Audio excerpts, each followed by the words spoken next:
വാർത്തകൾ തുടരുന്നു. CI office signal അടിപ്പാതയ്ക്ക് estimate എടുത്തതായി സൂചന.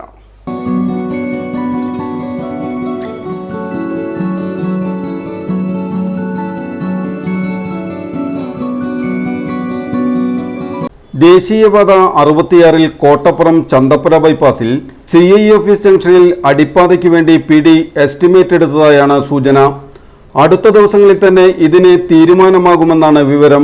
കേന്ദ്രമന്ത്രി സുരേഷ് ഗോപി BJP സംസ്ഥാന പ്രസിഡന്റ് രാജീവ് ചന്ദ്രശേഖർ മുഖേന BJP തൃശൂർ സൗത്ത് ജില്ലാ പ്രസിഡന്റ് AR ശ്രീകുമാർ നടത്തിയ സമ്മർദ്ദമാണ് കാര്യങ്ങൾക്ക് നീക്കുപോക്കുണ്ടായിരിക്കുന്നത്. ഇതോടെ സഞ്ചാര സ്വാതന്ത്ര്യം നിഷേധിക്കില്ലെന്ന ജനങ്ങളുടെ സ്വപ്നം പൂവണിയാനാണ് സാധ്യത.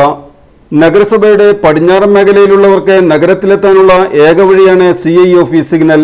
സ്കൂൾ, ക്ഷേത്രം, കോടതി, ആശുപത്രി, സിവിൽ സ്റ്റേഷൻ എന്നിവിടങ്ങളിലേക്ക് 100 മീറ്റർ സഞ്ചരിച്ചാൽ എത്തുന്ന ജനങ്ങൾക്ക് വഴിയടച്ചു കെട്ടിയാൽ 2 കിലോമീറ്ററോളം ദൂരം ചുറ്റിക്കറങ്ങി വേണ്ടിവരും നഗരത്തിലെത്താൻ.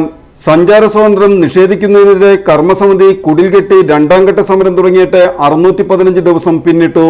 കഴിഞ്ഞ ദിവസം കൊടുങ്ങല്ലൂർ നഗരസഭാ പ്രതിപക്ഷ നേതാവ് TS സജീവൻ, BJP കൊടുങ്ങല്ലൂർ മണ്ഡലം പ്രസിഡന്റ് ER ജിതേഷ്, കൗൺസിലർമാരായ ON ജയദേവൻ, C സുമേഷ്, യുവമോർച്ച ഭാരവാഹി വിഷ്ണു ശാസ്താവിടം തുടങ്ങിയവർ PDയെ കാണുകയും അടിപ്പാതയ്ക്ക് അനുകൂല നിലപാടെടുത്തതിനെ തുടർന്ന് കൊടുങ്ങല്ലൂരമ്മയുടെ ചിത്രം PDക്ക് സമ്മാനിക്കുകയും ചെയ്തിരുന്നു.